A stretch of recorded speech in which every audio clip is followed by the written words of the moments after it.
playing stylistically correct, you're playing the right notes, you're playing the right dynamics for the most part. So obviously you guys listened to that somewhere along the line and understood the concept of what you were doing because it really came across. It's very nice, very professional sounding. Good job on the pixie mute stuff. Good job on picking the right blues scales to play instead of just up there honking away.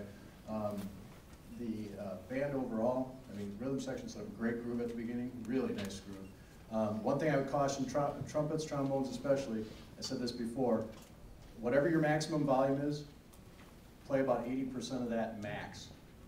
Because what it does is it helps your rhythmic accuracy, it helps your chops, it helps your tone, and it also keeps you from the distortion part or whatever. But so a good way to do it is play the loudest note you can, then play it about half, and then find somewhere in the middle. And that's about the most, it helps you stay within yourself.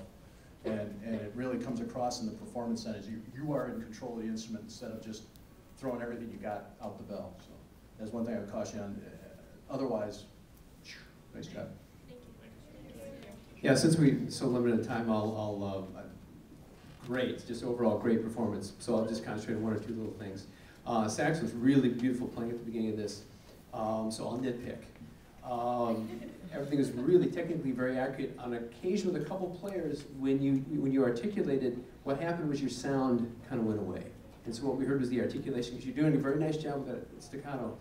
Play it once or twice, getting the balance right with everybody playing legato. And then go back to the staccato, because it wasn't quite balancing out. Some of the sounds, about two of the players, the sounds weren't really there, so it was a little bit misbalanced. I mean, that's really picky, I mean, because it sounded really great. Rich probably has a couple things with the rhythm section. I thought, in general, really well integrated between these two, but on this last one, maybe there are a couple things you might address. Yeah, excellent job, guys. In the rhythm section, you guys really have the Ellington thing down very well. And it's really nice to hear people that have listened, because there's a certain maturity about that if you haven't listened, you're not going to be able to nail it. So that was really excellent. I think in general, there's a couple things on hunting wabbits. Like when you guys go to the blues, it should be a release. And right now, the blues to me in that section, in that tune, sounds really tight. It should be all of a sudden, all this stuff's going on, and then bang, ah! It should be a total release. And so I felt like you guys were a little too tight in the blues. I'd really loosen it up. Be careful on the bass drum.